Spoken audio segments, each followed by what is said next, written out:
বিদ্যুৎ চুরি বন্ধে জিরো টলারেন্সের নির্দেশ দিলেন বিদ্যুৎ মন্ত্রী রতনলাল নাথ। তিনি জানান, ইতিমধ্যে 2018 সাল থেকে 2026 সালের 28 ফেব্রুয়ারি পর্যন্ত রাজ্যে মোট 54,000-এরও বেশি হুক লাইন ছিন্ন করা হয়েছে।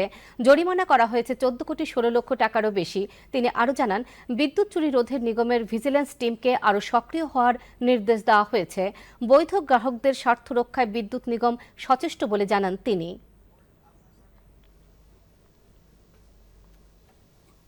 তো বিদ্যুৎ যাতে সঠিকভাবে মানুষের কাছে বিদ্যুৎ গ্রাহকদের কাছে পৌঁছাতে পারি, সে সরকারি হোক এবং বেসরকারি হোক এবং রেসিডেন্সিয়াল হোক, সব গ্রাহকরা যেন বিদ্যুৎ সঠিকভাবে পেতে পারে, সেই জন্য আমাদের দপ্তর বা নিগম আমরা চেষ্টা করে যাচ্ছি।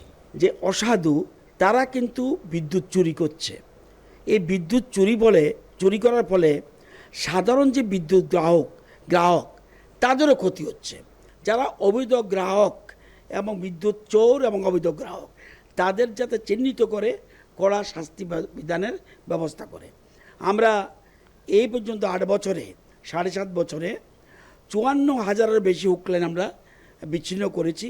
এবং শুধুমাত্র আমি যদি দেখি এই 25-26 যেটা শুরু হয়েছে, যেটা আমরা আপ টু ফেব্রুয়ারি 28 ফেব্রুয়ারি পর্যন্ত 9,805 টোটাল।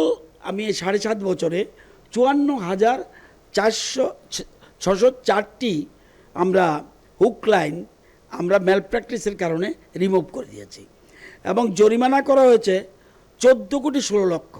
এর মধ্যে 11 কোটি 21 লক্ষ আদায় করা হয়েছে।